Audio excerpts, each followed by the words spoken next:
مجھے اس وقت آپ ایک نیوز اینکر سمجھیں, مجھے کیا سمجھیں؟ بالکل نیوٹرل, بلکہ فرض کر لیں میں طالبان کے خلاف ہوں نہیں ہوں, یہ تو اللہ ہی جانتا ہے نا. فرض کر لیں میں امریکہ کا حامی ہوں نہیں ہوں, یہ کون جانتا ہے؟ اللہ جانتا ہے. تو جب پہلے لڑائی ہوئی تھی تو اس لڑائی میں بہت, میں یہ عرض کر رہا ہوں کہ اب اتنے آرام سے کیوں چلے گئے, یہ سوال پیدا ہوتا ہے. اشرف غنی ایسے نکلے, اس طرح تو میں بھی پتلی گلی سے نہیں نکلتا, لوگوں سے ملاقات سے جب بچنا چاہتا ہوں نا تو ہم نے بھی ایک پتلی گلی رکھی ہوئی ہے. اتنی اسپیڈ سے ہم نہیں نکلتے جتنی اسپیڈ سے وہ کابل چھوڑ کے نکلے ہیں. اور دنیا حیران ہے, امریکہ کا بیان آ رہا ہے کہ ہم نے افغان فورس کو اتنا تیار کیا, کمبختو 11 دن بھی نہیں ٹھہر سکے. چلو شکست کھاتے کچھ دن تو ٹھہر جاتے. تو امریکہ کے صدر کی خدمت میں میں کائنڈلی ایک ریکویسٹ کرنا چاہتا ہوں کہ حضرت, دنیا کی آنکھوں پہ پٹی نہیں بندھی ہوئی. انہوں نے دیکھا کہ 52 کنٹریز سے جس قوم نے لڑائی لڑی ہو, جس میں دنیا کے بڑی سے بڑی پاورفل قوتیں ہوں, ان کے سامنے جو نہ جھکے وہ ان کے سامنے کیسے جھک جائیں گے. ان کو پتا تھا کہ اب نہیں لڑ سکتے. ملا عبد الغنی کا جب قطر میں مذاکرات ہو رہے تھے نا, تو اطلاعات آئی ہیں کہ یہ مذاکرات ناکامی کی طرف جا رہے تھے. یہ لوگ ان کی شرطیں نہیں مان رہے تھے امریکہ کی.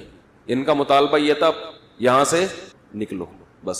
تو کہا جاتا ہے کہ جب دیکھا کہ کسی نہج پہ بات, اونٹ کسی کروٹ پہ بیٹھ نہیں رہا, تو ملا عبد الغنی اٹھے, انہوں نے کہا کہ ٹھیک ہے, اگر آپ کی سمجھ میں بات نہیں آ رہی 20 سال بعد دوبارہ بیٹھیں گے. سمجھ میں آ رہی ہے؟ 20 سال ہو گئے لڑتے ہوئے, 20 سال بعد تو لڑ لو 20 سال اور, ہم مزید 20 سال لڑنے کے لیے تیار. سمجھ میں آ رہی ہے بات؟ اب تو آپ کے اچھوں کو بھی سمجھ میں آئے گی انشاءاللہ, اب تو آپ کے اچھوں کو بھی سمجھ میں آئے. افغانستان کے جو مسلمان ہیں جو پاکستان کے خلاف بہت زیادہ بمبارمنٹ کر رہے ہیں, ان افغانی بھائیوں کی خدمت میں ایک ریکویسٹ ہے. وہ یہ کہتے ہیں کہ ہمیں برباد بھی تو تم ہی نے کیا نا. وہ کیا کہتے ہیں؟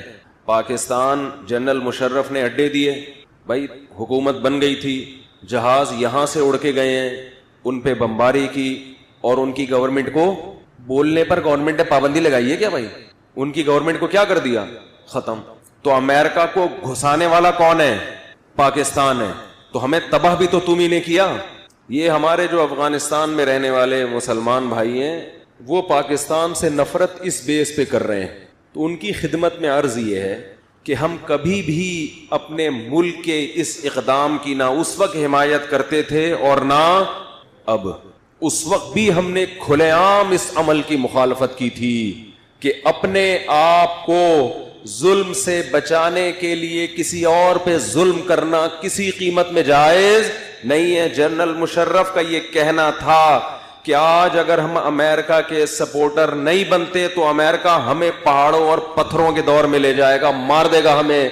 تو یہ دنیا کا کون سا اصول ہے کہ اپنے آپ کو بچانے کے لیے دوسرے کو مرواؤ؟ یہ کہیں بھی کسی کتاب میں نہیں ہے. یہ تو ہم نے اس وقت بھرپور مخالفت کی تھی.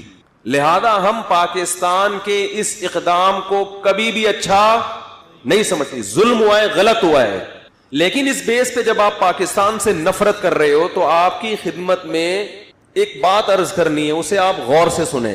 کہ ایک شخص کسی کو قتل کرنے کے لیے جاتا ہے, میں اسے راستہ دیتا ہوں کہ جاؤ میرے بھائی کو جا کے مار دو, اور راستہ بھی مجبوری میں دے رہا ہوں, خوشی میں نہیں دے رہا. مجھے ڈر ہے کہ یہ مجھے مارے گا اگر میں نے اس کو راستہ نہیں دیا. میں اپنے آپ کو بچانے کے لیے اس کو راستہ دیتا ہوں کہ جا کے اس کو مار دو تاکہ میں بچ جاؤں. مجھے اس سے ذاتی دشمنی نہیں ہے, میرا مقصد اپنے آپ کو بچانا ہے, جو کہ غلط ہے. لیکن اس سے جرم کی نوعیت بہرحال کم ہو جاتی ہے کہ اس کا مقصد دوسرے سے نفرت نہیں ہے بلکہ اپنے آپ کو بچانا ہے. یہ بھی جرم ہے. لیکن آپ کیا کر رہے ہو؟ جو شخص چاقو لے کر گیا اور سامنے والے کو قتل کر دیا, تو آپ اس قاتل سے تو دوستی کی امیدیں بڑھا رہے ہو اور مجھے ملامت کر رہے ہو کہ تم نے قاتل کو سپورٹ کیوں کیا. جو چاقو چلانے والا ہے, جو چھرا گھونپنے والا ہے, اس کے آپ اتحادی بن گئے, اور جو راستہ دینے والا ہے سارا نزلہ اس پہ گرا دیا. اس کا مطلب اس دشمنی میں آپ مخلص نہیں ہو. آپ کو اگر نفرت کرنی تھی تو آپ پاکستان سے بھی نفرت کرتے, امریکہ سے بھی نفرت کرتے, اور امریکہ نے جس گورنمنٹ کو زبردستی لا کے آپ پر مسلط کیا ہے اس حکومت کو بھی آپ برا بھلا کہتے, لیکن آپ اس حکومت کا بھی ساتھ دے رہے ہو, اس حکومت کے حواریوں کا ہندوستان کا بھی ساتھ دے رہے ہو, آپ امریکہ کا بھی ساتھ دے رہے ہو, اور سارا نزلہ اس ملک پہ گلا رہے ہو جس نے, میں مانتا ہوں کہ ظلم کیا, لیکن اس نے آپ کو بے انتہا سپورٹ کیا ہے. اس نے 16 لاکھ سے زیادہ افغانوں کو اپنے ملک میں پناہ دی ہے, افغانوں کے لیے اس ملک کو دبئی بنایا. آج بھی لاکھوں افغان آپ کو یہاں کھاتے پیتے, جاب کرتے, ٹرانسپورٹ کے مالک بنے نظر آئیں گے. آپ ان تمام احسانات کو پس پش ڈال کر اپنے حقیقی دشمنوں سے دوستی بڑھا رہے ہو. اور جس نے ہمیشہ آپ روس کے ٹکڑے کروانے میں کس کی مدد تھی سب سے زیادہ؟ پاکستان کی مدد تھی. اگر صدر ضیاء الحق اس وقت افغانستان کا ساتھ نہ دیتا تو رشیا کے ٹکڑے ہونے میں مزید 20 سال لگ جاتے. تو آپ ان تمام پاکستان کے احسانات کو پس پش ڈال رہے ہو, اور آپ اس ایک غلطی کو ہائی لائٹ کر رہے ہو, لیکن اپنے دشمن کی بڑی بڑی غلطیاں آپ پی رہے ہو, جبکہ اس کا آپ کے اوپر کوئی احسان نہیں ہے. تو میں یہ پیغام ان اپنے افغان بھائیوں کو دینا چاہتا ہوں جو میڈیا کے غلط پروپیگنڈے کی وجہ سے کس کے خلاف ہو گئے ہیں؟ پاکستان کے خلاف. بات سمجھ میں آ رہی ہے کہ نہیں آ رہی ہے؟ بھائی پاکستان نے سپورٹ کیا, ہم نے اس وقت بھی مخالفت کی تھی, غلط کر رہا ہے پاکستان. یہ جنرل مشرف نے, آج جنرل مشرف بھی اپنی آنکھوں سے دیکھ رہا ہوگا, اللہ نے اس کو اس وقت تک اسی لیے زندہ رکھا کہ تم اتنی پاورفل آرمی رکھنے کے باوجود ایک امریکہ کے سامنے ڈھیر ہو گئے, اور وہ قوم جس کے پاس کھانے کو روٹی نہیں, پہننے کو کپڑا نہیں, وہ 52 ملکوں کے سامنے آ کے کھڑی ہو جاتی اور 20 سال میں اکھاڑ کے ان کو نکال کے باہر پھینک دیتی ہے. اس وقت لبرل لوگوں نے بہت مذاق اڑایا تھا جب امریکہ آیا نا, بمباری ہوئی اور امریکہ کو فتح ہوئی. میں مضامین اخبار میں پڑھتا تھا, ہمارے جو لبرل صحافی ہیں جو بالکل چپ چاپ منہ بند کر کے بیٹھ گئے, ایسے ان کو سانپ سونگھ گیا ہے. بولو نا بھائی, آپ نے جو اپنے شروع میں مضامین لکھے تھے رجوع کرو ان سے. تو جب مکمل امریکہ نے کنٹرول کیا تو اس وقت ہمارے جو لبرل صحافی ہیں, ڈان اخبار میں جنگ میں لکھنے والے, ہم ان کے مضامین پڑھتے تھے بہت طنز, کہ دیکھا طاقت غالب آ گئی ملاؤں پر, پاور غالب آ گئی, بولو, ملاؤں پر. آج وہ چپ بیٹھے ہوئے ہیں. اب لکھو نا مضمون, بیان کرو نا. اور یہ ایسا ہی نہیں ہو گیا, ایک ایک گھر سے 10 مردوں کے جنازے اٹھے ہیں, ایک ایک گھر سے, ایک ایک گھر سے پورے خاندان کٹ گئے ہیں. یہ پیڑے کھا کے نہیں ہوا. آج امریکہ اس شکست کی تمام تر ذمہ داری افغان گورنمنٹ پہ ڈال رہا ہے کہ تمہاری وجہ سے ہوا ہے, یہ لڑنے کے قابل نہیں ہے, یہ اپنی قوم کے ساتھ مخلص نہیں ہے. تو افغانستان میں بسنے والے مسلمان, کیونکہ وہاں فیس بک پہ بڑی جنگ ہو رہی ہے, ہمارے جو KPK کے اور کوئٹہ کے لوگ ہیں اور افغانستان کے مسلمان ہیں, ہمارے بھائی ہیں سب, آپس میں فیس بک پہ کیا ہو رہی ہے؟ جنگ, کہ یہ طالبان تو تمہارے پیدا کردہ ہیں, تم ہی نے مروایا, تم ہی نے ان کو بھیجا, اپنے ملک میں شریعت نافذ کرو نا, ہمارے ملک میں کیوں کر رہے ہو؟ اس ملک میں پاکستان شریعت نافذ نہیں کر رہا. یہ جتنے لڑنے والے لوگ ہیں یہ آپ ہی کی مٹی سے پیدا ہوئے ہیں, آپ کو اس پہ فخر کرنا چاہیے.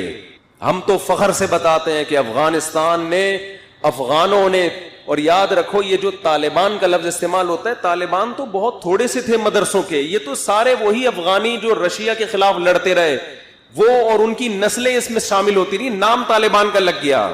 سارے مدرسے کے طلبہ تھوڑی ہیں, یہ تو بہت تھوڑے, یہ سارے وہ افغانی ہیں جو روس کے خلاف لڑتے لڑتے لڑتے پھر اگلی نسل ان کی نیٹو کے خلاف لڑتی رہی ہے, ان کے خون میں اللہ نے لڑائی رکھی ہے.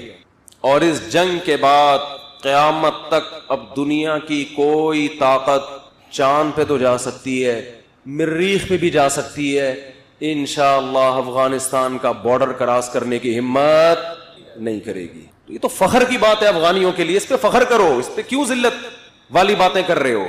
بولو ہماری قوم کو اللہ نے یہ وصف دیا ہے کہ ہم کبھی کسی طاقت کے سامنے گھٹنے نہیں ٹیکتے. یہ تو فخر کی بات ہے آپ کے لیے, آپ اس میں الزامات ڈال رہے ہو پاکستان کے اوپر, کبھی کسی کے اوپر کبھی کسی کے اوپر, تو آپ کے لیے فخر کی بات ہے. آپ بولو ہم نے کیا ہے, دنیا سلوٹ کرے گی آپ کو, اور کر رہی ہے الحمدللہ.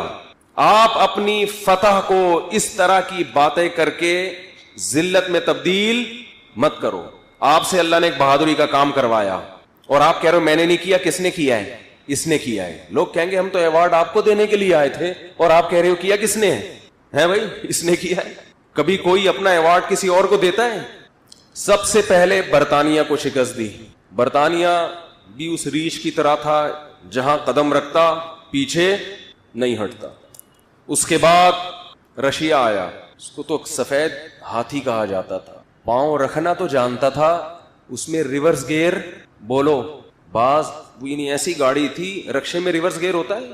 ہوتا ہے, اب ہونے لگا ہوگا, سنا پہلے نہیں ہوتا تھا. وہ ایک 50 آتی تھی, 50 بائک ہوتی تھی, اس میں ریورس, بائکوں میں تو ویسے ہی نہیں ہوتا ریورس گیئر, وہ کلچ کے بغیر گیئر لگتا تھا اس میں. جیسے بائک میں ریورس گیئر نہیں ہوتا, رشیا کے پاس بھی ریورس ہونے کا کوئی راستہ نہیں تھا. اس نے یہ آپشن رکھا ہی نہیں تھا ریورس گیئر والا. اس نے کہا تھا جہاں جائیں گے آگے ہی جائیں گے. لوگوں نے باتیں بنائی کہ اصل میں یہ جو افغان کمزور ہو کے اتنی بڑی طاقت سے لڑ کے جیتے ہیں, ایکچولی یہ لڑائی کس کی تھی؟ امریکہ اور روس کی. یعنی وہ ماننے کے لیے تیار نہیں ہے کہ خدا بھی کچھ کر سکتا ہے. حالانکہ اس لڑائی میں امریکہ بہت بعد میں آیا ہے, بہت بعد میں آیا ہے. آپ افغانوں کے بوڑھوں سے پوچھو, وہ کہتے ہیں ہم نے غلیلوں سے جنگ لڑی ہے, ہم بندوق چلانا نہیں جانتے تھے. ٹینکوں کے آگے 400 آدمی ایک وقت میں شہید ہوتے تھے, پھر ان میں سے ایک ٹینک پہ چڑھنے میں کامیاب ہوتا تھا. یہ تو وہاں کی تاریخ ہے. پھر جب امریکہ نے دیکھا کہ افغان کھڑے ہو گئے ہیں اور رشیا کے بس کی بات نہیں, سمرقند کو ہضم کیا رشیا نے, بخارا کو ہضم کیا, ترمز کو ہضم کیا, اتنی بڑی بڑی تاجکستان, ازبکستان, یہ ساری ریاستوں کو ہڑپ کرتے کرتے کرتے افغان گورنمنٹ کو اس نے خریدا, افغانستان میں داخل ہوا, پورے ملک پہ گلی گلی پہ ہر محکمے پہ مکمل قبضہ کیا. اس کے بعد اس کو کھرچ کھرچ کے نکالا گیا. یہ معجزہ تھا, اتنا بڑا معجزہ جس پہ ملحدین کو, سیکولر لوگوں کو ایمان لے آنا چاہیے تھا. مگر اللہ جس کی آنکھوں پہ پٹی باندھ دے اور جس کی بصیرت کی آنکھیں اندھی ہو جائیں, جس نے ہٹ دھرمی کا فیصلہ کر لیا ہو کہ میں نے نہیں ماننا اسلام کو یا خدا کو, وہ یہی کہے گا کہ یہ کس کی لڑائی تھی؟ امریکہ اور روس کی لڑائی تھی. لوگوں نے کہا اس وقت, ہمیں یاد ہے ہم چھوٹے بچے تھے, بحثیں ہماری بھی ہوتی تھیں کہ کہاں سے روس کی امریکہ کی لڑائی ہو گئی بھائی, سارے تو افغانی لڑ رہے ہیں. افغانی یہاں آتے تھے جو پناہ گزین بتاتے تھے میرا باپ شہید ہو گیا, میرا بھائی شہید ہو گیا, اور ہم گارے سے گارا اٹھا اٹھا کے ٹینکوں کے شیشوں پہ مارتے تھے تاکہ وہ شیشے کیا ہو جائیں, اندھے. ایک ایک گلی سے, ایک ایک محلے سے کھرچ کھرچ کے رشیا کی ایک بہت پاورفل آرمی کو انہوں نے نکالا. 16 لاکھ تو رپورٹ ہے, قربانیاں 16 لاکھ سے کئی گنا زیادہ لوگوں نے دی ہیں. ہر گلی, ہر کھمبا وہاں پر آپ کو گولی کا نشان نظر آئے گا. گلیوں گلیوں میں لڑائی ہوئی ہے. اور یہ لڑائی وہاں کی آرمی نے نہیں لڑی, وہاں کی عوام نے, کہ ہم نہیں برداشت کریں گے. مجھے ایک افغانی ملا, اس نے مجھے کہا کہ ہم چرس تو پی سکتے ہیں, یہ جرم مانتے ہوئے کہ جرم ہے, لیکن جو قوم خدا کو نہیں مانتی وہ ہم پہ حکومت کرے, یہ ہماری غیرت کے خلاف ہے. مر جائیں گے, کٹ جائیں گے, اس کو نہیں آنے دیں گے ہم. یہ پرانے وقتوں کی بات ہے کہ ایک ایسی قوم ہے جو خدا کو نہیں مانتی, وہ ہمارے باپ بن کے ہم پہ حکومت کرے گی. ٹھیک ہے چرس پی رہے, ہمارا کس کا معاملہ ہے؟ چرسی نہیں ہوتے افغانی. ایک مثال دے رہا ہوں کہ اگر کوئی چرسی ہے تو وہ بھی لڑتا ہے, وہ کہے گا میں جان دوں گا خدا کی خاطر, برداشت نہیں کروں گا میں. جیسے ایک آدمی کے 2 بیٹے ہوں, ایک ابا کی باتیں مانتا ہے اور دوسری ابا کی باتیں نہیں مانتا. آپ کے ابا, ان 2 کے ابا پہ کسی نے حملہ کیا, اب جو نافرمان تھا وہ دفاع کے لیے کھڑا ہو گیا آ کے. لوگ کہیں گے تو ابا کا نافرمان ہے. وہ کہیں گے نافرمان کا مطلب یہ تو نہیں کہ میرے باپ کو میرے سامنے کوئی مارے اور میں, ہے تو میرا باپ نا.